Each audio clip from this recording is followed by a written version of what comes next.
اس قدر خستہ نہ ہوئی تھی۔ یکایک روح کو مفلوج کر دینے والی شدت کے ساتھ اسد کو اس شیطانی شکل کا تصور آیا جو کہ سنسان مکان میں ان دونوں کے سامنے نمودار ہوئی تھی، اور اس کے خیالات بے اختیار سلیمان کی طرف مڑ گئے۔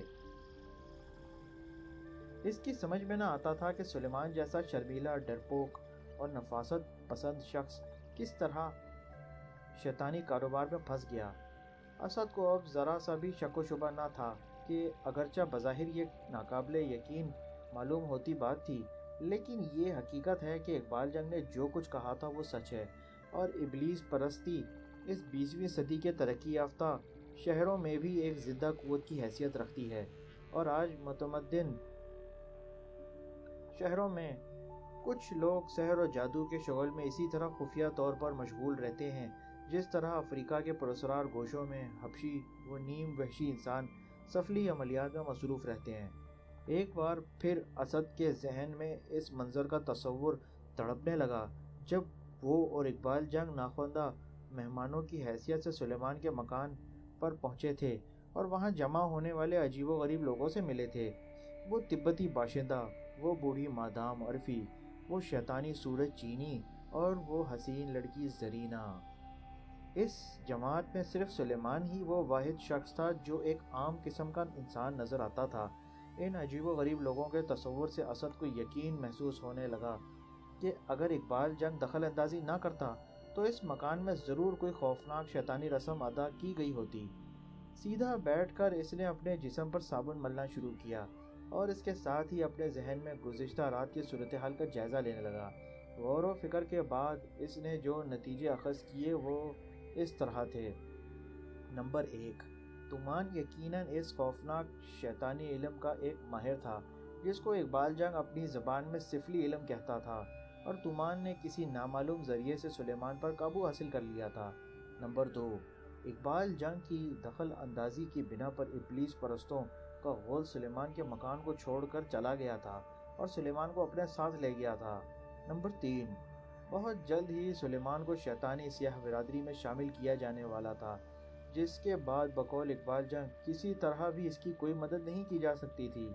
نمبر 4، آج فروری کی 29 تاریخ تھی جبکہ بقول اقبال جنگ ایک عظیم 4 سالہ شیطانی جشن منایا جاتا ہے۔ نمبر 5، نتیجہ نمبر 4 کے مطابق یہ بات تقریباً یقینی تھی کہ سلیمان کو ابلیس پرستوں کے مذہب میں شامل کرنے کے لیے تومان اس 4 سالہ جشن کے موقع سے فائدہ ضرور اٹھائے گا۔ نمبر 6، لہٰذا یہ بالکل ضروری تھا کہ اگلے 12 گھنٹوں کے اندر تومان کا سراغ لگا لیا جائے اور سلیمان کو اس کے چنگل سے چھڑایا جائے۔ نمبر 7، تومان کا سراغ لگانے کا واحد امکان اس بات پر منحصر تھا کہ بہلا پھسلا کر، فریب دے کر یا دھمکی دے کر زرینہ سے معلومات حاصل کی جائیں۔ اسد نے صابن لگانا بند کر دیا اور یہ سوچ کر بے اختیار اس کے منہ سے ایک کراہ نکل گئی کہ دنیا میں وہ پہلی واحد عورت جس سے ملنے کی تمنا اس کو برسوں سے تھی، بدقسمتی سے ایک ایسی عورت ثابت ہوئی جو اس نفرت انگیز شیطانی کاروبار میں پھنسی ہوئی ہے۔ اسد کو ہر طرح اور ہر قسم کے فریب سے ہمیشہ ہی سخت نفرت رہی تھی، چنانچہ اب زرینہ کے ساتھ فریب کا برتاؤ کرنے کی ضرورت پر اس کو دل ہی دل میں غصہ محسوس ہوتا تھا، لیکن اقبال جنگ کی آخری ہدایات ابھی تک اس کے ذہن میں تازہ تھیں۔ پھر اس وقت تو دنیا کی تمام باتوں سے زیادہ اہم یہ بات محسوس ہوتی تھی کہ ان کا پرانا اور پیارا دوست سلیمان ایک بے حد بھیانک قسم کے خطرے میں پھنسا ہوا تھا جس سے اس کو نجات دلانا ضروری تھا۔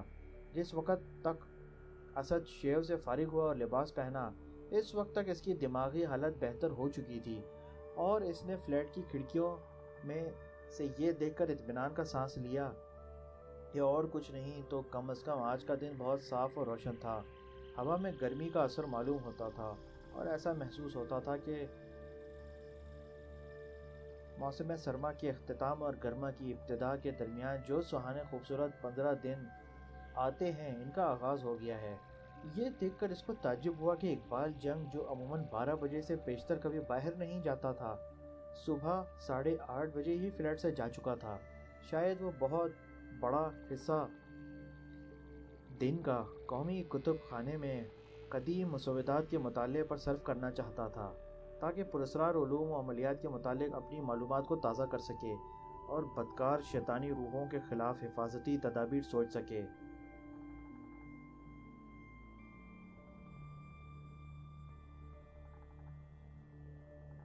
خدمتگار حمید نے ناشتہ پیش کیا، لیکن اسد نے انکار کر دیا، مگر حمید نے اصرار کیا، آپ کے انکار سے باورچی کو بڑی مایوسی ہوگی، اس نے بڑے شوق سے کچھ خصوصی سامان تیار کیا ہے۔ سرکار، بادل نخواستہ اسد ناشتے پر بیٹھ گیا اور حمید قہوہ کے سلسلے میں مشغول ہو گیا، لیکن وہ نظر بچا کر مسکراتا جا رہا تھا۔ اس کو اقبال جنگ نے یقیناً کچھ احکام دیے تھے اور اقبال جنگ ایک چالاک انسان تھا۔ یہ بات اس کے وفادار خدمتگار حمید سے زیادہ اور کوئی نہیں جانتا تھا۔ یہ دیکھ کر کہ اسد نے ناشتہ ختم کر لیا ہے، حمید نے ایک پیالی قہوہ اور پیش کیا جس میں کوئی سفید سی چیز ملی ہوئی تھی۔ پیالی آگے بڑھاتے ہوئے وہ بولا، نواب صاحب کہتے ہیں حضور کہ معدے کی خرابی وغیرہ کے لیے یہ بہترین چیز ہے۔ مجھے یہ سن کر بڑا افسوس ہوا کہ کبھی کبھی آپ کو بھی ایسی شکایت پیدا ہو جاتی ہے۔ آپ اس کو آزما کر دیکھیں، اس کا ذائقہ کچھ خراب نہیں ہے۔ مشکوک نظروں سے دیکھتے ہوئے اسد نے یہ قہوہ پی ڈالا تو حمید بولا، کوئی فکر کی بات نہیں حضور، بعض اوقات دعوتوں میں انسان کچھ بد پرہیزی کر جاتا ہے، اور رات کی دعوت ایسی ہی کچھ تھی۔ حمید، اسد بولا، ٹھیک ہے حضور، لیکن میرا خیال ہے کہ رات مسٹر سلیمان کی حالت کچھ بدلی ہوئی تھی۔ ہاں تم ٹھیک کہتے ہو، میں بھول گیا تھا کہ سلیمان کو کچھ شکایت ہو گئی تھی۔ حمید نے عجلت سے آنکھیں جھکا لیں۔ اس کو یقین تھا کہ گزشتہ رات اس نے نادانستہ طور پر جو کچھ کیا تھا سلیمان کے اچانک غائب ہو جانے کا کوئی نہ کوئی تعلق اس سے ضرور تھا، لہٰذا اس کو پشیمانی تھی کہ ایسی غلطی اس نے کیوں کی۔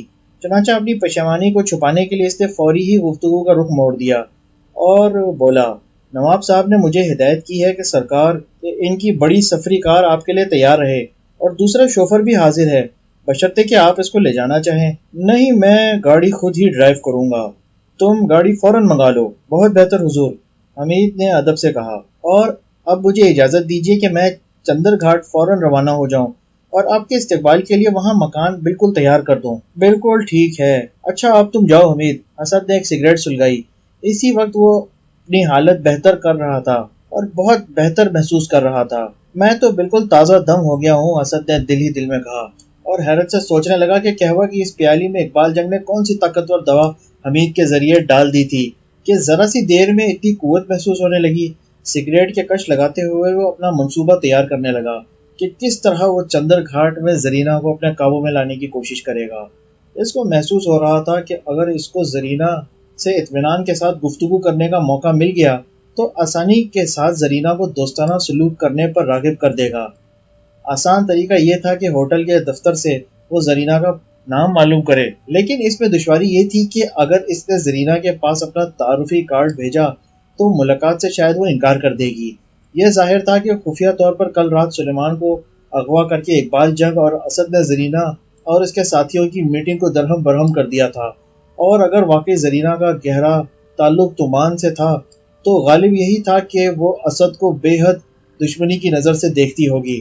صرف روبرو بات چیت کرنے میں ہی زرینہ کی دشمنی کو دور کیا جا سکتا ہے، لہٰذا بہتر یہی تھا کہ وہ زرینہ کو پہلے سے کوئی اطلاع نہ کرائے اور اچانک خود ہی اس کے سامنے آ جائے۔ اس لیے غور و فکر کے بعد اسد نے اپنا منصوبہ اس طرح تیار کیا وہ سیدھا کہکشاں ہوٹل پہنچ جائے، لفٹ کے بالکل سامنے ایک آرام دہ کرسی پر جم کر بیٹھ جائے اور زرینہ کے باہر آنے کا انتظار کرتا رہے۔ اس کو اپنے دل میں اس کا اعتراف تھا کہ اس منصوبے میں کوئی اعلیٰ چالاکی نظر نہیں آتی اور یہ ایک بہت ہی پرانا بھدا سا منصوبہ ہے، لیکن اس کے باوجود اس کی کامیابی کا بہت کافی امکان ہے۔ کسی بڑے شہر کے ہوٹل میں ٹھہرنے والی بہت کم عورتیں ایسی ہوں گی جو دن بھر اپنے کمرے میں ہی بیٹھی رہے گی، اس لیے اگر پورے صبر و تحمل سے کافی دیر تک انتظار کیا جائے تو یہ تقریباً یقینی بات ہے کہ زرینہ سے براہ راست بات کرنے کا ایک موقع ضرور مل سکتا ہے۔ اگر زرینہ نے اس کی طرف توجہ نہ کی اور اس کی درخواست کو رد کر دیا تو پھر اور طریقے اختیار کیے جا سکتے ہیں۔ یہ ضروری نہیں کہ اقبال جنگ کے ہی بتائے ہوئے راستوں پر عمل کیا جائے۔ اسد نے محسوس کیا کہ آخر خود اس کے پاس بھی ایک دماغ موجود ہے اور وہ خود بھی کوئی نہ کوئی طریقہ سوچ سکتا ہے۔ سفری کار دروازے پر آ کر کھڑی ہوئی۔ اسد فلیٹ سے باہر نکلا اور کار میں بیٹھ کر کہکشاں ہوٹل کی طرف چل پڑا۔ ہوٹل کے قریب پہنچ کر اس نے ٹریفک کانسٹیبل کو بلا کر اس بات کا اطمینان کر لیا کہ اگر کوئی کار کو کافی دیر کے لیے سڑک پر ہی چھوڑ دیا جائے تو کوئی گڑبڑ تو نہ ہوگی، کیونکہ اسد کو یہ بات ضروری محسوس ہوتی تھی کہ کانسٹیبل گاڑی کے قریب ہی موجود رہے تاکہ ضرورت پڑنے پر وہ کسی بھی وقت فوراً اس کو استعمال کر سکے۔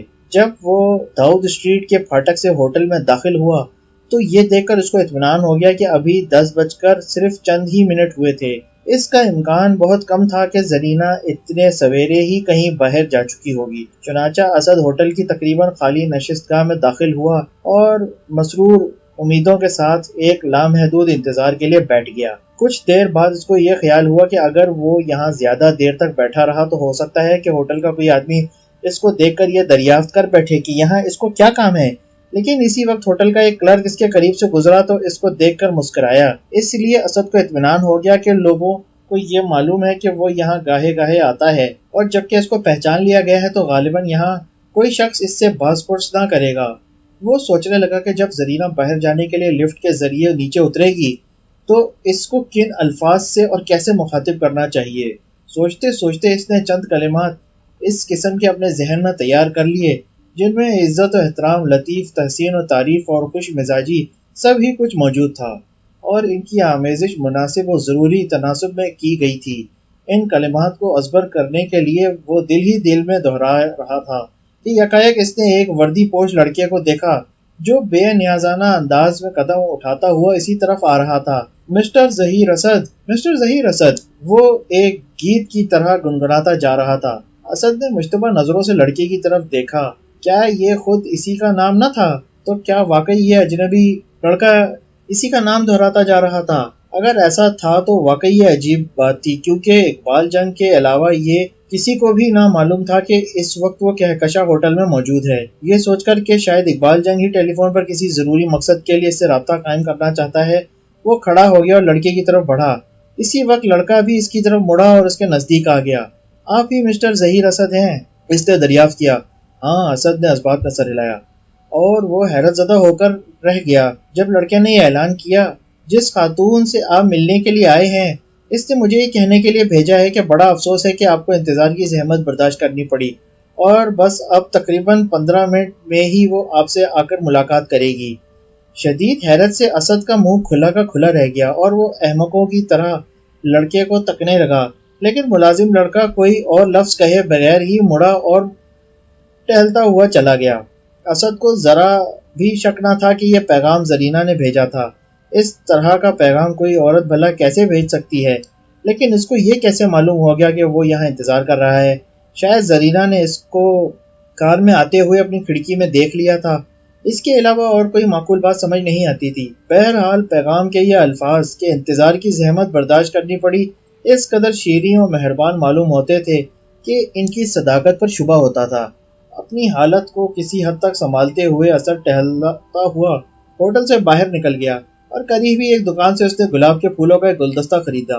پھولوں کو لے کر جب وہ ہوٹل میں واپس آیا تو یکایک اسے یاد آیا کہ ابھی تک اس کو زرینہ کا اصلی نام معلوم نہ تھا، لیکن اسی وقت اس کو وہی لڑکا پھر نظر پڑا جو اس کے لیے پیغام لایا تھا۔ اسد نے اس کو اشارے سے بلایا، لڑکے دیکھو یہ پھول اس خاتون کے کمرے میں لے جاؤ اور ظہیر اسد کا سلام پہنچا دو۔ اور اس کے بعد وہ پھر لفٹ کے قریب مسرور اعتماد کے ساتھ اپنی جگہ پہنچ کر بیٹھ گیا۔ 5 منٹ بعد لفٹ کا دروازہ کھلا اور ایک پختہ عمر کی عورت ایک لمبی آبنوی چھڑی کا سہارا لیے جھکی ہوئی باہر نکلی۔ پہلی ہی نظر میں اسد نے اس کی طوطے کی سی چونچ والی ناک اور دلدوز سیاہ آنکھوں کو پہچان لیا۔ یہ بوڑھی مادام عرفی تھی۔ اس سے پیشتر کہ اسد حیرت کے جھٹکے سے خود کو سنبھال سکتا، وہ اس کی طرف بڑھی اور اپنا موٹا انگوٹھیوں سے بھرا ہوا ہاتھ آگے بڑھا دیا۔ مسٹر ظہیر اسد، وہ مینڈک کی سی آواز میں بولی، ظہیر قسمت کہ آپ مجھ سے ملنے کے لیے تشریف لائے ہیں۔ ان پھولوں کے لیے آپ کا بہت بہت شکریہ، 1000 بار شکریہ۔ آپ بہت مہربان ہیں مادام۔ شکریہ کی ضرورت نہیں، اسد نے ہنستے ہوئے کہا۔ کس قدر خوش نصیب ہوں میں کہ اتنی جلد آپ سے دوبارہ نیاز حاصل ہوا۔ اسد بہترین اداکاری کے ساتھ ہنستا رہا۔ اس نے گزشتہ رات اس بوڑھی عورت سے صرف 2 منٹ گفتگو کی تھی، اور وہ بھی اس وقت جب وہ پہلی بار سلیمان کے مکان پر گیا تھا اور زرینہ کو اس عورت کے پاس سے ہٹا کر لے جانا چاہتا تھا۔ اگر یہ مان بھی لیا جائے کہ اس بوڑھی عورت نے اس کو ہوٹل کی کھڑکی میں کار میں آتے ہوئے دیکھ لیا تھا، تو اس کو یہ خیال کیسے ہوا کہ وہ اس سے ہی ملنے آیا تھا؟ اگر اس نے پھولوں کا گلدستہ بھیجا ہوتا تو وہ مہذب الفاظ میں معذرت کر سکتا تھا کہ وہ اس سے ملنے کے لیے نہیں ہے، لیکن اب وہ بمشکل ہی اس سے یہ کہہ سکتا تھا کہ دراصل وہ کسی اور سے ملنا چاہتا ہے۔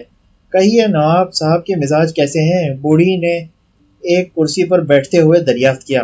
انہوں نے مجھ سے کہا تھا کہ آپ کی خدمت میں ان کا سلام پہنچا دوں۔ اسد نے بے ساختہ جھوٹ بولا۔ بڑے ہی دلکش انسان ہیں وہ، اور ان کے سگار، او نہ پوچھئے، ان کا تو جواب ہی نہیں۔ مادام عرفی نے بیگ سے ایک مربع کیس نکالا اور اس میں سے ایک سیاہ رنگ کا عمدہ سگار نکال کر جب اسد ماچس جلا کر اس سگار کا سلگتا ہوا کش لگا رہا تھا تو وہ بولی، لیکن معاف کیجیے گا، یہ مناسب نہیں کہ ایک جماعت دوسری جماعت کے کاموں میں رخنہ ڈالے۔ گزشتہ رات آپ لوگوں نے جو حرکت کی اس کے بارے میں آپ کیا کہہ سکتے ہیں؟ خدا کی پناہ، اسد نے اپنے دل میں سوچا، یہ بوڑھی چڑیل یہ سمجھتی ہے کہ میں اور اقبال جنگ ابلیس پرستوں کی کسی اور جماعت سے تعلق رکھتے ہیں۔ اس کے اس مغالطے سے مجھے فائدہ اٹھانا چاہیے۔ یہ سوچتے ہوئے اس نے دھیمی آواز میں جواب دیا، گزشتہ رات ہمیں جو کچھ کرنا پڑا اس کے لیے ہمیں بہت افسوس ہے، لیکن مجبوری یہ تھی کہ ہمیں خود اپنے مقصد کے لیے سلیمان کی ضرورت تھی۔ اوہو، تو یہ کہیے کہ آپ بھی طلسمی عجوبے کی تلاش میں ہیں؟ یقیناً، نواب صاحب اس معاملے میں گہری دلچسپی لے رہے ہیں۔ ہم میں سے کون ہے جو اس کو دلچسپی سے نہیں دیکھتا؟ وہ بولی، لیکن آقا ابلیس کے علاوہ بھلا اور کون ہماری رہنمائی کر سکتا ہے؟ آپ صحیح فرماتی ہیں۔ کیا آپ لوگوں نے کل رات عطارد کی رسم ادا کی ہے؟ ہاں، لیکن جیسی توقع تھی اس طرح کا نتیجہ برآمد نہیں ہوا۔ اسد نے احتیاط کے ساتھ جواب دیا، کیونکہ ذرا سا بھی علم نہ تھا کہ یہ بوڑھی عورت کس چیز کے بارے میں بات کر رہی ہے۔ تب تو ضرور آپ کی رسم کی ادائیگی میں کوئی خامی رہ گئی ہوگی۔ کیا آپ نے یہ اطمینان کر لیا تھا کہ جڑی بوٹیاں اور شراب سب تازہ ہیں؟ بوڑھی شیطانی آنکھوں نے غور سے اسد کو دیکھا۔ بے شک، یقیناً وہ سب چیزیں تازہ ہی تھیں، اسد نے اس کو یقین دلایا، اور یقیناً آپ لوگوں نے رسم کے لیے ایسا وقت کا انتخاب کیا ہوگا جب سیارہ عطار و سورج سے دور تھا۔ جی ہاں بالکل، اور آپ لوگوں نے ابلیس کے حضور میں قربانی پیش کی تھی، کیوں نہیں؟ بھلا یہ بھی کوئی بھول سکتا ہے؟ تب تو آپ کی ناکامی کی ایک ہی وجہ ہے، اور یہ کہ آپ لوگوں کی خاموشی کے وقفے کافی طویل نہ رہے ہوں گے۔ ممکن یہ ہی وجہ ہو۔ اسد نے عجلت سے تسلیم کر لیا، کیونکہ اسے ڈر تھا کہ وہ اس محمل گفتگو میں کوئی احمقانہ غلطی نہ کر جائے۔ وہ اس گفتگو کے عنوان کو جلد سے جلد تبدیل کر دینا چاہتا تھا۔ مادام عرفی نے اس بات میں سر کو جنبش دی، اور پھر فکر آمیز انداز میں سگار کا کش لیتے ہوئے اس نے اسد کی طرف غور سے دیکھا۔ خاموشی، وہ بڑبڑائی، خاموشی، یہی ایک چیز عطارد کی پرستش میں ضروری ہے۔ بہرحال یہ تسلیم کرنا پڑے گا کہ تمان کی راہ میں رکاوٹ پیدا کر کے آپ لوگوں نے بڑی ہمت کا ثبوت دیا ہے۔ وہ بہت طاقتور ہے، بے حد۔ اوہ، ہمیں اس سے کوئی خوف نہیں، اسد نے اعلان کیا، اور اس کے بعد اقبال جنگ سے جو گفتگو جادوگروں کے مختلف درجوں کے متعلق ہوئی تھی اس کو ذہن میں رکھتے ہوئے وہ بولا، بات یہ ہے کہ مادام کہ پرسرار علوم کے میدان میں اقبال جنگ کا درجہ تومان سے بھی اعلیٰ ہے۔ آپ جانتی ہیں کہ اس کا علم سب سے بڑا علم طاغوتی کہلاتا ہے، اور اقبال جنگ ایک طاغوتی ہی ہے۔ اس اعلان کو سن کر بوڑھی عورت کی آنکھیں حیرت سے ابل پڑی، اور اسد کو خوف ہوا کہ شاید وہ مبالغے میں کسی حد سے آگے بڑھ گیا ہے۔ لیکن اسی وقت مادام عرفی آگے کو جھکی اور اپنا انگوٹھیوں سے بھرا ہوا ہاتھ اسد کے شانے پر رکھ دیا۔ طاغوتی، وہ حیرت سے بولی، یہ تو ابلیس پرستی میں سب سے بڑا درجہ ہے۔ میرے دوست، مجھے دیکھو نا کہ میں 40 سال سے اس علم کا مطالعہ کر رہی ہوں، لیکن ابھی تک صرف عاملی درجے تک پہنچ چکی ہوں، جو بالکل معمولی درجہ ہے۔ نہیں، اقبال جنگ ہرگز ایک طاغوتی نہیں، ورنہ وہ عطارد کی رسم کی ادائیگی میں ناکام ثابت نہ ہوتا۔ میں نے صرف یہ کہا تھا کہ جیسی توقع تھی اس طرح کا نتیجہ برآمد نہیں ہوا۔ اس نے اس کو عجلت سے یاد دلایا۔ پھر مکمل رسم کی ادائیگی کے لیے اس کو سلیمان کی ضرورت بھی تھی۔ بے شک، وہ پھر اپنا سر اسبات پہ ہلاتے ہوئے بولی، اور ایک دبے ہوئے مروب لہجے میں کہنے لگی، تب تو اس کے معنی یہ ہوئے کہ اقبال جنگ ایک حقیقی ماہر ہے، اور خود آپ بھی اپنی کم عمری کے باوجود اس پرسرار علم میں بہت آگے بڑھے ہوئے ہوں گے، ورنہ بھلا اقبال جنگ آپ کو اپنا شریک کار ہی کیوں بناتا؟ اس نے اپنی سگریٹ کی راکھ اشٹرے میں گرائی اور اپنی محتاط خاموشی کو قائم رکھا۔ میں تمان کے کاموں میں کچھ زیادہ عرصے سے شریک نہیں ہوں کیونکہ ابھی حال ہی میں ہندوستان واپس آئی ہوں، وہ بولی، لیکن میرا خیال ہے کہ اقبال جنگ اس کو شکست فاش دے سکتا ہے اور اس کو گمنامی کے غار میں دھکیل بھی سکتا ہے، کیونکہ بھلا ہم ایک طاغوتی پر کیسا غلبہ پا سکتے ہیں جو کہ اس دائروں اور صرف ایک واحد مربع سے تعلق رکھتا ہے۔ اسد بالکل نہ سمجھ سکا کہ یہ کیا بکواس کر رہی ہے، لیکن پھر بھی اس نے اس بات میں سر ہلا کر اس کی رائے سے اتفاق کیا۔ ایک بات سنیے، بوڑھی عورت نے ایک نئے شوق و ذوق سے کہا، میرا مطلب ہے کہ کیا ایسا ممکن نہیں کہ میں آپ کے عظیم دوست کی قدم بوسی کا فخر حاصل کر سکوں؟ اگر آپ میرے لیے سفارش کر دیں تو شاید وہ اس بات پر راضی ہو جائے کہ جب آئندہ کسی حضرات کا اہتمام کرے تو مجھے بھی ایک حقیر سی جگہ عنایت کر دے۔ خوب، بہت خوب، اسد نے اپنے دل میں سوچا، اب یہ بوڑھی بلی اپنے ڈوبتے ہوئے جہاز میں سے کودنا چاہتی ہے۔ وہ تمان کو کمزور پا کر ہماری طرف آنے کا سوچ رہی ہے، مجھے اس سے فائدہ اٹھانے کی کوشش کرنا چاہیے۔ اور یہ سوچ کر وہ ایک حاکمانہ انداز میں بولا، سب کچھ ممکن ہے مادام، لیکن اس میں کچھ شرائط بھی ہیں۔ کون سی شرائط؟ بتائیے نا، اس نے عجلت سے پوچھا۔ مثال کے طور پر سلیمان کا ہی مسئلہ موجود ہے۔ کیا مسئلہ؟ اب جب کہ وہ آپ لوگوں کے پاس ہے تو آپ جو چاہے کر سکتے ہیں۔ اسد نے اس کی تیز دلدوز سیاہ آنکھوں کی طرف سے اپنی نگاہیں عجلت سے ہٹا لی۔ ایسا معلوم ہوتا تھا کہ جب گزشتہ رات وہ اور اقبال جنگ اپنے ساتھ سلیمان کو لے کر اس مکان سے جا چکے تھے تو تمان نے سب مہمانوں کو وہاں سے رخصت کر دیا تھا، اس لیے اس بوڑھی جادوگرنی کو یہ معلوم نہ تھا کہ تمان نے بعد میں پھر سلیمان پر قبضہ حاصل کر لیا تھا۔ ہو سکتا تھا کہ اسد اپنی حماقت سے اگلے ہی لمحے مدام عرفی سے یہ دریافت کر بیٹھتا کہ سلیمان کہاں ہے، اور اس طرح اب تک جو کچھ ایکٹنگ وہ کر رہا تھا اس کا بھانڈا پھوٹ جاتا۔ لیکن خوش قسمتی کی بات تھی کہ اسد نے اپنی زبان کو لگام دے لی اور تیزی کے ساتھ اپنے دماغ سے کام لیتے ہوئے اس نے جادو اور سفلی عملیات کے لوازمات کو اپنے ذہن میں تازہ کرتے ہوئے جواب دیا، بات یہ ہے مدام کہ جب اقبال جنگ آئندہ کسی حاضرات کا اہتمام کرے گا تو یہ ضروری ہوگا کہ جو لوگ بھی حاضرات کے موقع پر موجود ہوں ان سب کے روحانی ارتعاشات بالکل ایک جیسے ہی ہوں جیسے کہ خود سلیمان کے ہیں۔ بے شک میں اسی طرح کی تیاریوں کے لیے بخوشی خود اپنے آپ کو آپ کے ہاتھوں میں سپرد کر دوں گی۔ ٹھیک ہے، میں یہ تجویز اقبال جنگ کے سامنے پیش کر دوں گا، لیکن سب سے پہلے مجھے اس کے حکم کی تعمیل کرنا ضروری ہوگی اور اس خاتون سے چند باتیں کہنا ہے کہ جو کل رات آپ کے ساتھ سلیمان کے مکان پر موجود تھی، یعنی زرینہ۔ آخر کسی طرح گفتگو کے سلسلے کو اپنے مطلوبہ نازک عنوان کی طرف موڑتے ہوئے اسد نے دل ہی دل میں دعا کی کہ خدا کرے اس کا اندازہ درست ہو اور زرینہ اسی ہوٹل میں بوڑھی چڑیل کے ساتھ قیام پذیر ہو۔ اسی اندازے کی صحت پر اسد کے تمام منصوبے کا دار و مدار تھا۔ مادام عرفی مسکرائی اور اس کے مصنوعی دانتوں کی سفید قطاریں نمایاں ہو گئیں۔ مجھے آپ کی خواہش کا علم ہے، وہ بولی، اور میں آپ سے معافی چاہتی ہوں کہ ہم دونوں نے آپ کے ساتھ مذاق کیا ہے۔ اس کی فکر نہ کیجیے، اسد نے بظاہر بے نیازی سے کہا، لیکن دل ہی دل میں حیرت سے سوچنے لگا کہ مذاق اس عورت کے کہنے کا آخر مطلب کیا ہے، اور اس طرح اب وہ کون سے نئے راز کی طرف اشارہ کر رہی تھی۔ لیکن تقریباً فوراً ہی مادام عرفی کے الفاظ نے اس کی پریشانی کو دور کر دیا۔ بات یہ ہے کہ ہر ایک صبح میں اور زرینہ اپنے اپنے طلسمی بلوری آئینے میں پوشیدہ حالات کا جائزہ لیا کرتی ہیں، وہ بولی۔ آج صبح جب اس نے آئینے میں دیکھ کر یہ معلوم کیا کہ آپ ہوٹل آ رہے ہیں تو وہ بے اختیار بولی کہ یہ شخص دراز قامت ایرانی مجھ سے ملنے کے لیے آ رہا ہے، لیکن ہم کو علم نہ تھا کہ سفلی علم میں آپ کا درجہ 1% نہیں بلکہ آپ بھی ایک ماہر ہی ہیں۔ اس لیے جب آپ نے پھولوں کا تحفہ بھیجا تو وہ مجھ سے بولی کہ تم میرے بدلے ملاقات کے لیے جاؤ اور اس عاشق کے راز کو الو بناؤ۔ یہ تھا وہ راز جو کچھ دیر سے اسد کے دماغ کو پریشان کر رہا تھا۔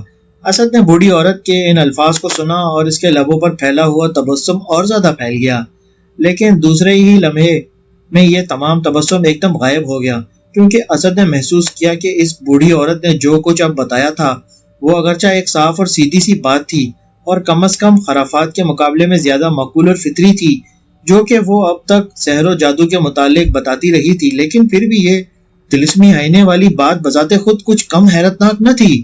اگر یہ ایک حقیقت تھی تو یقیناً اس میں پراسرار مخفی قوتوں کا ایک اٹل ثبوت موجود تھا۔ کیا یہ چیز حیرتناک نہ تھی کہ ان دو عورتوں نے ہوٹل کی بالائی منزل کے ایک بند کمرے میں بیٹھے بیٹھے صرف ایک چھوٹے سے آئینے کے ذریعے یہ معلوم کر لیا تھا کہ ایک شخص ان سے ملنے کے لیے آ رہا ہے۔ بعض معاملات میں مجھے اپنی کمزوریوں سے بڑی مایوسی ہوتی ہے مسٹر اسد، مادام مرفی یکایک بولی، اور اسد نے دیکھا کہ وہ عجیب پریشان کن نظر سے اس کو دیکھ رہی تھی۔ مثال کے طور پر مجھے معلوم ہے کہ مرد عورت کے ناجائز تعلقات جو شادی یا محبت پر قائم نہ ہوں ہمارے مذہب کے پیروکاروں کو بہت بڑی طاقت عطا کرتے ہیں، اور انسانی محبت کے جذبات ہم لوگوں کو ترقی کرنے سے روکتے ہیں، لیکن اب تک میں اس احمقانہ جذبات پر ستی یعنی محبت کی لذت سے خود کو آزاد نہیں کر سکی، اور میرا خیال ہے کہ آپ زرینہ کے لیے واقعی ایک شاندار پرستار محبت ثابت ہوں گے۔ حیرت زدہ سکوت کے ساتھ اسد اس کو دیکھتا رہ گیا، پھر یکایک اس نے نظر دوسری طرف کر لی۔ مادام مرفی پھر بولی، بہرحال مخفی علوم محبت سے کہیں زیادہ اہم ہیں۔ میں زرینہ کو بلاتی ہوں تاکہ آپ اس کو وہ پیغام دے سکیں جو آپ لائے ہیں۔ ایک جھٹکے کے ساتھ وہ کھڑی ہو گئی اور اپنی آبنوسی چھڑی کا سہارا لیے ہوئے ہال کو پار کر کے ہوٹل کے دفتر کی طرف چل دی۔ اسد نے اطمینان کا سانس لیا کہ خدا خدا کر کے یہ غیر معمولی ملاقات ختم ہوئی۔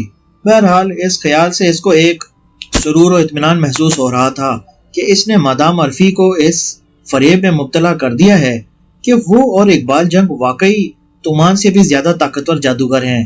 اب زرینہ سے ملاقات کے لیے ایک نہایت سازگار فضا پیدا ہو گئی تھی۔ اسد کو فخر محسوس ہو رہا تھا کہ یہ سب کچھ جو ہوا اور اس نتیجے پر جو وہ پہنچا، صرف اس چیز کا اس نے اب تک نہایت کامیاب ماہرانہ اداکاری سے کام لیا تھا۔ اس نے اپنے دل میں پختہ عزم کر لیا کہ اگر ایک بار وہ کسی طرح زرینہ کو اپنی گاڑی میں بٹھانے میں کامیاب ہو گیا تو وہ اس کو اڑا لے جائے گا، اور جس طرح بھی ممکن ہوگا زرینہ سے کچھ ایسی معلومات حاصل کرے گا جن کی مدد سے سلیمان کا سراغ لگایا جا سکے۔ حالانکہ اس میں یہ خدشہ ضرور موجود تھا کہ جب مادام مرفی کو یہ معلوم ہی نہیں کہ سلیمان اب اقبال جنگ کے قبضے میں نہیں ہے تو بمشکل ہی اس بات کی توقع کی جا سکتی تھی کہ زرینہ اس کو کوئی ایسی معلومات دے سکے گی جس سے سلیمان کا پتہ لگایا جا سکے۔ اس دشواری اور رکاوٹ کو محسوس کر کے اسد کو اثر نو تشویش ہو گئی۔ اب تک ان کا تمام منصوبہ اسی پر منحصر تھا کہ زرینہ کو سلیمان کے متعلق کچھ علم ہوگا، لیکن فرض کیجئے کہ زرینہ بھی مادام مرفی کی طرح اس سلسلے میں لا علم ثابت ہوئی تو کیا ہوگا؟ یا فرض کر لیجئے کہ اگر زرینہ کو کچھ علم حاصل ہے تو کیا اس سے معلومات حاصل کرنا ممکن ہوگا؟ اگر کسی طرح اس کو طومان کا سراغ لگانا آسان نہیں، کیونکہ یہ بالکل ممکن تھا کہ اس خبیث شخص نے شہر میں 1 درجن مقامات پر اپنا اڈا بنا رکھا ہوگا۔ ان متعدد اڈوں کا سراغ لگانا اور ان کا جائزہ لینا اور یہ سارا کام غروب آفتاب سے پہلے ہی ختم کر لینا آسان بات نہ تھی، لیکن اقبال جنگ کے الفاظ اب تک اسد کی سماعت میں گونج رہے تھے اور وہ اسے یاد دلا رہے تھے کہ یہ کام جلد از جلد پورا کر لینا ضروری ہے۔ آج فروری کی 29 تاریخ تھی۔ ابلیس پرستوں کا 4 سالہ جشن آج رات منایا جانے والا تھا۔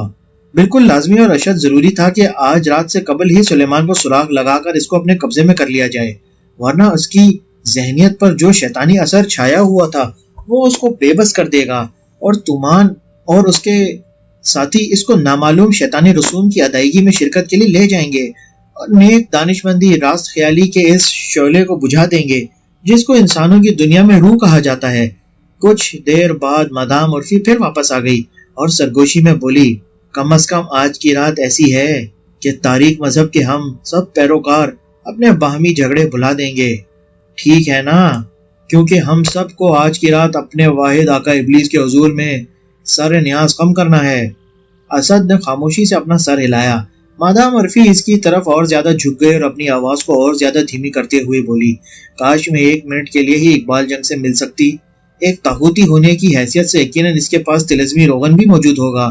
بے شک، اسد نے لا علمی کی تاریکی میں یوں ہی کہہ دیا، لیکن فوراً ہی بات کو خامخواہ الجھانے کے لیے وہ بولا، مگر مادام آپ نے چاند کے متعلق تو کچھ سوچا ہی نہیں۔ اوہ کیا بدقسمتی ہے۔ بوڑھی عورت نے ٹھنڈی سانس لی، میں تو یہ بھول ہی گئی تھی کہ آج کل چاندنی راتیں نہیں ہیں اور یہ مہینے کی تاریخ نصف کا زمانہ ہے۔ اسد نے خدا کا شکر ادا کیا کہ اس کی اس بے تکی بات میں بھی ایک تک نکل آئی۔ مادام عرفی رنجیدہ لہجے میں بولی، نہ جانے میں نے کتنی بار کوشش کی ہے لیکن اب تک کامیاب نہیں ہوئی۔ طلسم روغن کی تیاری میں جن چیزوں کی ضرورت ہوتی ہے مجھے وہ سب معلوم ہے، اور میں نے ہر ایک جڑی بوٹی کو ٹھیک ٹھیک وقت پر اور ٹھیک مقام سے حاصل کیا ہے۔ حد یہ ہے کہ میں نے لاش کو پگھلا کر چربی تک نکال لی، لیکن مجھے یقین ہے کہ لوگوں نے مجھے دھوکہ دیا تھا۔ وہ لاش ان کمبختوں نے کسی اسپتال کے لاش گھر میں سے لا کر مجھے دی تھی، حالانکہ وہ کسی قبرستان میں سے لانی چاہیے تھی۔ طلسم روغن کے لیے ضروری ہے کہ وہ کسی دفن شدہ مردہ انسان کی چربی ہو۔ ان نفرت انگیز اور خوفناک الفاظ کو سن کر اسد کی گردن کے بال کراہیت سے کھڑے ہو گئے اور اس کا پورا جسم کانپ کر رہ گیا۔ یقیناً یہ تصور بھی نہیں کیا جا سکتا تھا کہ اس 20ویں صدی میں بھی ایسے لوگ موجود ہیں جو تاریخ انسانی کے تاریک زمانے کی بربریت آمیز شیطانی رسوم ادا کرتے ہیں۔ لیکن اس کے ساتھ ہی اسد کو اس ہیبت ناک شکل کی یاد تازہ ہو گئی جو اس نے اور نواب نے گزشتہ شب سلیمان کے مکان میں دیکھی تھی۔ اپنی کھلی آنکھوں سے اس خوفناک منظر کو دیکھنے کے بعد اب اس میں کوئی شک و شبہ باقی نہ تھا کہ تمان، مادام عرفی اور ان جیسے دوسرے لوگوں نے خود کو قدیم شیطانی عقائد میں غرق کر دیا ہے، اور ان لوگوں کے عجیب و غریب اور خوفناک عملیات کے نتیجے میں جو واقعات ظہور پذیر ہوتے ہیں ان کو موجودہ نئے زمانے کے یقین یا عدم یقین کے پیمانوں سے نہیں ناپا جا سکتا۔ بوڑھی جادوگرنی ایک بار پھر اسد کو اسی عجیب اور پریشان کو نظر سے دیکھ رہی تھی۔ خیر کوئی مذائقہ نہیں، وہ بڑبڑائی۔ بہرحال ہم دونوں، میں اور زرینہ وہاں جائیں گے ضرور، اور یقیناً ایک دلچسپ تجربہ ہوگا کیونکہ زرینہ کبھی 4 سال جشن میں شامل نہیں ہوئی۔ اسی وقت لفٹ کا دروازہ کھلا اور زرینہ برآمدے میں داخل ہوئی۔ ایک ساتھ کے لیے اسد نے مادام عرفی کے شانے کے اوپر سے دیکھتے ہوئے زرینہ کے حسین چہرے پر نظر ڈالی، لیکن چونکہ بوڑھی عورت پھر اپنی دھیمی سرگوشی میں کہہ رہی تھی اس لیے مجبوراً اسد کو پلٹ کر اس کی طرف دیکھنا پڑا۔ وہ زرینہ کی شخصیت میں اپنی غیر معمولی دلچسپی کا راز ظاہر ہونے نہ دینا چاہتا تھا۔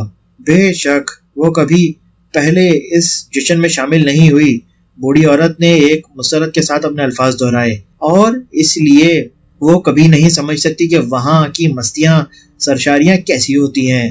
آقائے ظلمت ابلیس کی مہربانیاں جب نازل ہوتی ہیں تو کون جانتا ہے کہ کس کا دامن بھر جائے، ہو سکتا ہے کہ میں یا تم یا وہ۔ اسد اپنی کرسی سے کھڑا ہو گیا اور بوڑھی جادوگرنی کے الفاظ کے شیطانی مفہوم کے لیے اپنے کان آگے کر لیے۔ آج تک اس نے جو کچھ عام طور پر کتابوں میں پڑھا تھا اس کی روشنی میں وہ اس بات پر بخوبی پہنچ چکا تھا کہ واقف ابلیس کے جو پرستار ہر جشن میں آتے ہیں وہ آخر جشن میں کیا کیا کرتے ہوں گے اور کیا کیا خبیث قسم کی حرکتیں جشن میں ہوتی ہوں گی۔ اور جب جشن کا ہنگامہ اپنے شباب پر پہنچ جاتا تھا، قدیم زمانے میں یہ لوگ کیسے کیسے ناقابل یقین اور وحشیانہ کام کرتے تھے۔ لہٰذا اب یہ سوچ کر کہ زرینہ ان شرمناک اور وحشیانہ حرکات کے لیے تختہ مشق بنائی جائے گی، اس کا پورا جسم خوف سے کانپ گیا۔ بے اختیار اس کے دل میں آیا کہ اپنے مضبوط ہاتھوں سے اس ملعون بوڑھی عورت کی گردن دبا لے اور اس کے موٹے جسم میں سے ایک اس کی ناپاک زندگی کی آخری رمق تک نچوڑ کر نکال ڈالے، لیکن انتہائی ضبط و تحمل سے کام لیتے ہوئے اس نے اپنے جذبات کو اندر ہی دبا دیا اور اپنی ظاہری حالت کو پرسکون بنائے رکھا۔ جب زرینہ اس کے قریب آئی اور اس کو دیکھ کر مسکرائی تو اسد نے ایک لمحے میں ہی عزم کر لیا کہ سلیمان کی طرح یہ حسین لڑکی بھی معصوم ہے اور ان دونوں کو رات ہونے سے پہلے اس شیطانی ٹولے کے اثر سے آزاد کرانا چاہیے جو ان کو غلام بنائے ہوئے ہے۔ مادام عرفی نے اپنی دھیمی سرگوشیوں میں ابلیس پرستوں کے جشن کے جن ناقابل بیان اور شرمناک ہنگاموں کی طرف اشارہ کیا تھا، ان کو سن کر ایسا محسوس ہو رہا تھا کہ کمرے کی پوری فضا ناپاک اور متعفن ہو گئی ہے اور غیبی شیطانی اثرات ہر طرف چھا گئے ہیں۔ لیکن زرینہ کی آمد پر فضا ہلکی محسوس ہونے لگی۔ دھوپ باہر سڑک پر ایک زرد سنہری چمک بکھیر رہی تھی اور زرینہ اپنے ہاتھ گلابوں کے پھولوں کا وہ گلدستہ لیے ہوئی تھی جو اس نے لڑکے کے ہاتھ بھیجا تھا۔ اسد جواب میں مسکرا کر زرینہ کے پھولوں کی طرف دیکھ رہا تھا اور زرینہ نے یہ دیکھ کر پھولوں کو اپنے چہرے کے قریب اٹھا لیا۔ بہت بہت شکریہ، وہ ایک نرم آواز میں بولی، اور اس کی خوبصورت آنکھوں نے کھلے ہوئے پھولوں کے اوپر سے ہنستے ہوئے اس کی طرف دیکھا۔ تو کیا واقعی آپ کو یہ یقین تھا مادام آپ کو مجھ سے ملنے کی اجازت دے دیں گی؟ اگر مادام ایسی اجازت نہ دیتی تو میں دن بھر اپنی جگہ بیٹھا رہتا، اسد نے آزادی سے اعتراف کیا۔ کیونکہ اب جب کہ آخر کار ہم دونوں ایک دوسرے سے مل چکے ہیں، میں امید کر رہا ہوں کہ آپ مجھے کچھ وقت کے لیے اپنے ساتھ رہنے کی مسرت عطا فرمائیں گی۔ یقیناً، لیکن آج نہیں۔ مجھے بہت کام کرنے ہیں اور لباس کی تیاری کے لیے مجھے درزی کے پاس پہنچنے میں پہلے ہی بہت تاخیر ہو گئی ہے۔ اسد نے اس خوش قسمتی پر خدا کا شکر ادا کیا کہ مدام عرفی اس فریب میں مبتلا ہو گئی ہے کہ اقبال جنگ ایک زبردست طاقت رکھنے والا جادوگر ہے اور اسد اس کا بھیجا ہوا ایک ہرکارہ ہے۔ یہ ایک نئی صورتحال تھی جو اس بوڑھی عورت سے گفتگو کرنے کے دوران خود بخود پیدا ہو گئی تھی۔ اسد نے اب اس صورتحال سے پورا فائدہ اٹھانے کا ارادہ کر لیا۔ یہ بے حد ضروری اور اہم ہے کہ آپ آج ہی مجھے ملاقات کا موقع عطا فرمائیں، اسد نے اصرار کیا۔ کچھ ایسی باتیں ہیں جن کے متعلق ہمیں گفتگو کرنا ضروری ہے۔ ضروری؟ زرینہ نے حیرت سے کہا اور فکر کی ایک شکن اس کی پیشانی پر نمودار ہو گئی۔ میں سمجھی نہیں، آپ کا کیا مطلب ہے؟ کوئی تعجب نہیں کہ تم کچھ نہیں سمجھ سکی، مدام عرفی نے عجلت سے دخل دیتے ہوئے کہا، اور اس کے بعد اس نے دھیمی آواز میں کسی غیر ملکی زبان میں ایک پوری تقریر شروع کر دی۔ بڑی دیر تک وہ انہماک کے ساتھ زرینہ سے کچھ کہتی رہی جس کو اسد نہ سمجھ سکا، لیکن اس تقریر میں اس کو دو الفاظ مانوس محسوس ہوئے، ایک تو اقبال جنگ کا نام اور دوسرا لفظ طاغوتی۔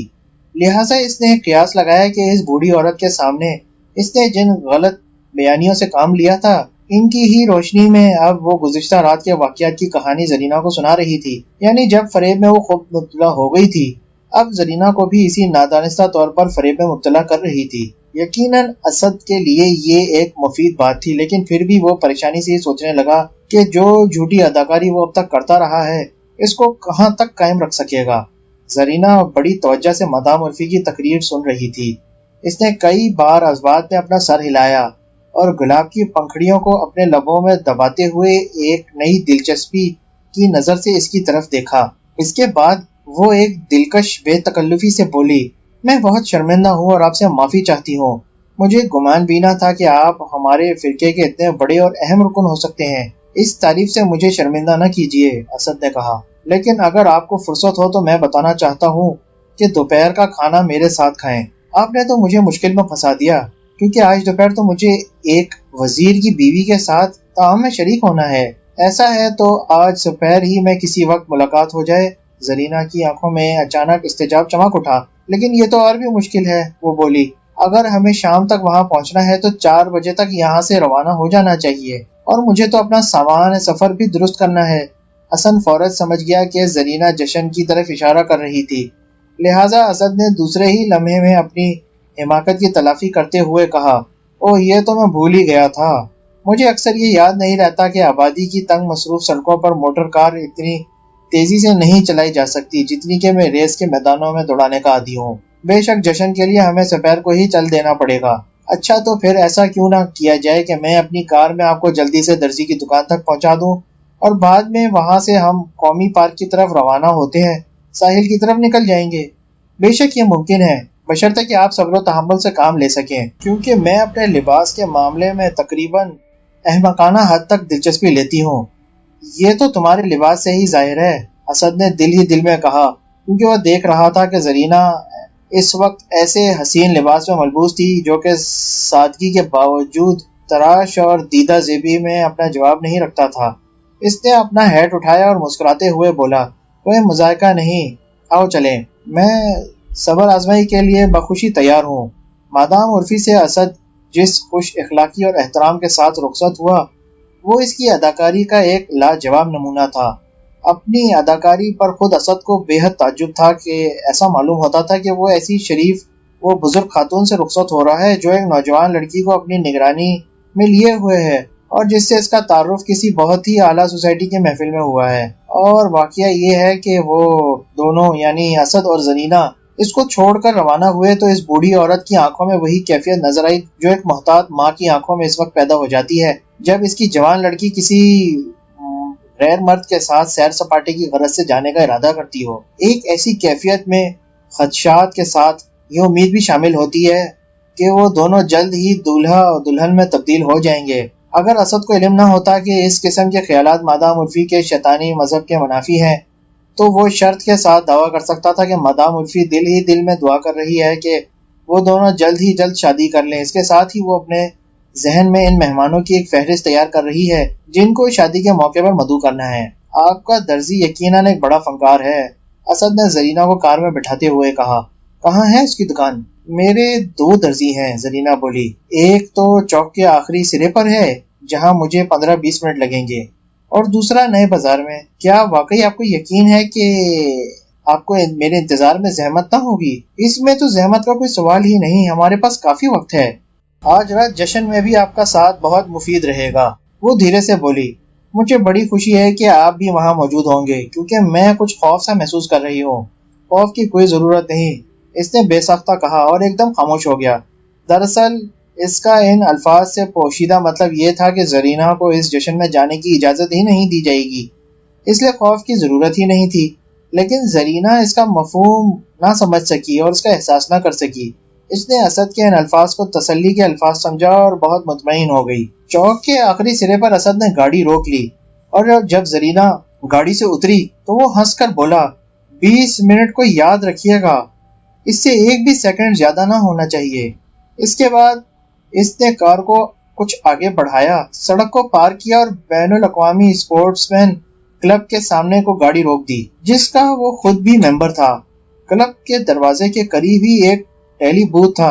اسد نے ٹیلی فون اٹھایا اور قومی لائبریری سے سلسلہ ملا کر اقبال جنگ سے بات کرنا چاہی، لیکن لائبریری کے دفتر میں ٹیلی فون سے متعلقہ کلرک نے اس کو بہت پریشان کیا۔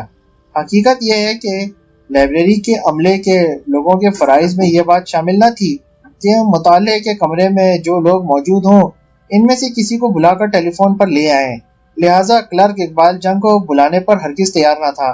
لیکن اسد نے ایک فرضی دوست کی فرضی موت کی کہانی گھڑ کر بے حد لجاجت کے ساتھ التجائیں کی تو آخرکار کلرک اقبال جنگ کو تلاش کرنے پر آمادہ ہو گیا۔ چند منٹ کے انتظار کی یہ مدت اسد کو لامتناہی محسوس ہوئی۔ آخر کار اقبال جنگ کی آواز فون پر سنائی دی۔ وہ لڑکی اس وقت میرے قبضے میں ہے، اسد نے عجلت سے کہنا شروع کیا، لیکن میں کب تک اس کو اپنے قبضے میں رکھ سکوں گا یہ مجھے معلوم نہیں۔ اس بوڑھی عورت سے میری لمبی چوڑی گفتگو ہو چکی ہے جو سگار پیتی ہے۔ اس کو آپ جانتے ہیں نا، وہی مادام عرفی۔ وہ دونوں ایک ساتھ کہکشاں ہوٹل میں مقیم تھیں اور آج رات دونوں ہی اس جشن میں جا رہی ہیں جس کا تذکرہ آپ نے کیا تھا۔ مجھے یہ معلوم نہیں کہ یہ جشن کہاں ہوگا، لیکن یہ دونوں آج سپہر میں 4 بجے شہر سے روانہ ہو رہی ہیں اور رات ہونے تک وہاں پہنچ جائیں گی۔ میں نے لگے ہاتھوں یہ افسانہ گڑھ کر انہیں سنا دیا ہے کہ آپ ایک بہت بڑے ماہر فن ہیں، ایک زبردست جادوگر، تومان سے بھی کہیں زیادہ طاقتور۔ نتیجہ یہ ہے کہ بوڑھی چڑیل تومان پر لعنت بھیج کر آپ کے قدموں کی خاک چاٹنے کے لیے بےتاب ہے۔ لیکن مجھے یقین ہے کہ ان دونوں میں سے کسی کو یہ معلوم نہیں کہ سلیمان کہاں ہے۔ واقعہ یہ ہے کہ ان کو ذرا بھی علم نہیں کہ جب ہم لوگ سلیمان کو اپنے فلیٹ پر لے آئے تھے تو اس کے بعد وہاں کیا ہوا، وہاں سے وہ کیسے فرار ہو گیا۔ لہٰذا اب بتائیے کہ کیا کیا جائے۔ ٹھیک ہے، اقبال جنگ کی آواز آئی۔ اچھا دیکھو، اس صورت میں تمہیں یہ چاہیے کہ اچانک ٹیلی فون کا سلسلہ کاٹ دیا گیا۔ اسد یہ بھی نہ معلوم کر سکا کہ اقبال جنگ اس کو کیا ہدایت دینے والا تھا، اور پھر جب دوبارہ لائبریری سے ٹیلی فون کا سلسلہ قائم ہوا تو اسد اپنے دوست اقبال جنگ کو نہ پا سکا، کیونکہ اس وقت ایک اور لائن پر کوئی شخص چند قدیم و نایاب کتابوں کے متعلق ایک طویل گفتگو میں مصروف تھا۔ آخرکار یہ محسوس کرتے ہوئے 20 منٹ کا وقفہ ختم ہو رہا ہے، اسد اس کے علاوہ اور کوئی چارہ نہ پا کر واپس ریسیور رکھ کر گاڑی کے پاس آ گیا۔ جیسے ہی وہ اپنی کار کے دروازے پر بیٹھا اور گاڑی آن کی تو اس نے سامنے دیکھا کہ دکان کی سیڑھیوں سے زرینہ اتر رہی ہے۔ اس نے فوراً گاڑی موڑ کر زرینہ والے روڈ پر پہنچنے کا ارادہ کیا اور گاڑی کو یو ٹرن لے کر گھما کر فوراً ہی زرینہ کے آگے پہنچ گیا اور آگے لے جا کر گاڑی روک دی۔ اب کہاں چلنے کا ارادہ ہے؟ اسد نے زرینہ سے پوچھا، جو کہ اب اس کے قریب کار میں بیٹھ گئی تھی۔ نیا بازار، اس مرتبہ مجھے 5 منٹ سے زیادہ نہیں لگیں گے، لیکن یہ دوسرا درزی بہت ہی ہوشیار ہے، وہ ہمیشہ میرے لباس میں کوئی جدت پیدا کر دیتا ہے، اس لیے مجھے اس سے مشورہ کرنا ضروری ہے۔ دیکھنا ہے کہ اس بار اس نے میرے لیے کیا سوچا ہے۔ گزشتہ رات سے لے کر اب تک زرینہ نے جتنی بار بھی اسد سے کچھ کہا تھا، اس میں اس کا یہ جواب سب سے زیادہ طویل تھا، کیونکہ رات کو ان کی گفتگو میں تومان اکثر و بیشتر دخل دیتا رہا تھا۔ اسد نے محسوس کیا کہ زرینہ کی بات چیت اگرچہ کافی سلیس اور با محاورہ تھی، لیکن پھر بھی وہ جس طریقے سے اپنے الفاظ کا انتخاب کرتی رہی تھی اور احتیاط سے ان کا تلفظ ادا کرتی تھی، وہ کچھ عجیب تھا، لہٰذا اس نے سوال کیا، کیا آپ کی مادری زبان اردو ہے؟ کیوں نہیں؟ زرینہ نے مسکرا کر جواب دیا، لیکن ماں مصری تھی اور اب تک زیادہ غیر ممالک میں رہ چکی ہوں، اور اس کی وجہ سے میرا کچھ لہجہ عجیب ہے، کیوں ہے نا؟ کسی قدر، لیکن پھر بھی بے حد خطرناک ہے۔ حقیقت یہ ہے کہ مجھے آپ کی آواز میں ایک ایسا جادو محسوس ہوتا ہے جو میں نے کسی بہترین فلمی اداکارہ کی آواز میں نہیں پایا۔ اس نے اپنے سر کو ایک دلربا انداز میں جھٹکا دیا اور آہستہ سے ہنس پڑی۔ اگر مجھے آپ کی تعریف کا یقین آ جاتا تو میں اپنے لہجے کو قائم رکھنے کی کوشش کرتی، وہ بولی، لیکن میں جانتی ہوں کہ واقعی میرا لہجہ پوری طرح فطری نہیں ہے، اور اس لیے میں جب سے ہندوستان واپس آئی ہوں اس کو تبدیل کرنے کی کوشش کر رہی ہوں۔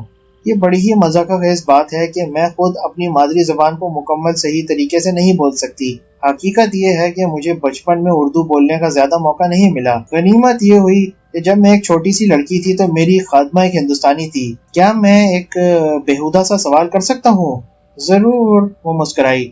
اب آپ کی عمر کیا ہے؟ آپ کا اندازہ کیا ہے؟ اس نے جواب دیا۔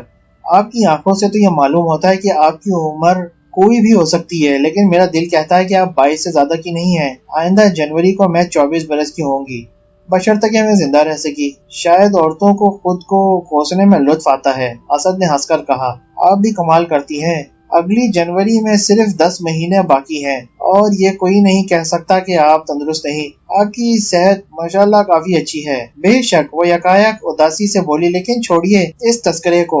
اس ماحول میں موت کا تذکرہ حماقت ہے۔ دیکھیے ان گلاب کے پھولوں کو، دیکھیے کس قدر حسین ہے۔ اس وقت ان کی کار پارک کے قریب سے گزر رہی تھی۔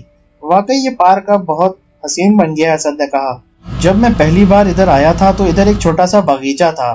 پارک کے اختتام پر اسد نے گاڑی کو نئے بازار کی طرف موڑ دیا۔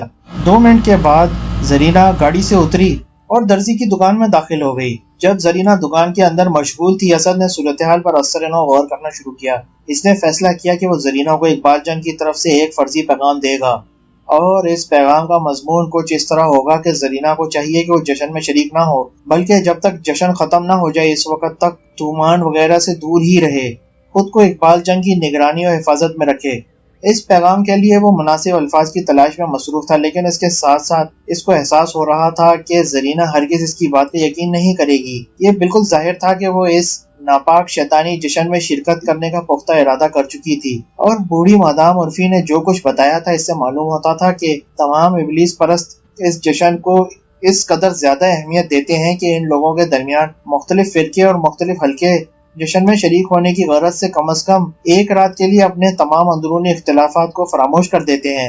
زرینہ کے رویے سے یہ بالکل ظاہر تھا کہ وہ خود کو جس مصیبت میں مبتلا کرنے جا رہی تھی اس کا اسے ذرا سا بھی تصور نہ تھا، لیکن اسد کے لیے یہ تصور ہی قیامت سے کم نہ تھا کہ جشن میں شریک ہونے والے ابلیس پرستوں کا خبیث گروہ زرینہ جیسی معصوم و حسین لڑکی پر دست درازیاں کرے گا، اور ان کے وحشیانہ جنون کے ہاتھوں اس بیچاری کی نہ جانے کیا درگت بنے گی۔ ان تصورات سے بے اختیار اسد کا خون کھولنے لگا تھا، اور اس کے جبڑوں اور بازوؤں کے اعصاب کھینچے جاتے تھے، اور اس کا جی چاہتا تھا کہ اپنے فولادی گوسوں سے ان لوگوں کی کھوپڑیوں کو سرما بنا دے۔ کچھ ہی کیوں نہ ہو، یہ ضروری تھا کہ وہ زرینہ کو اپنے ساتھ ہی رکھے گا، لیکن کس طرح؟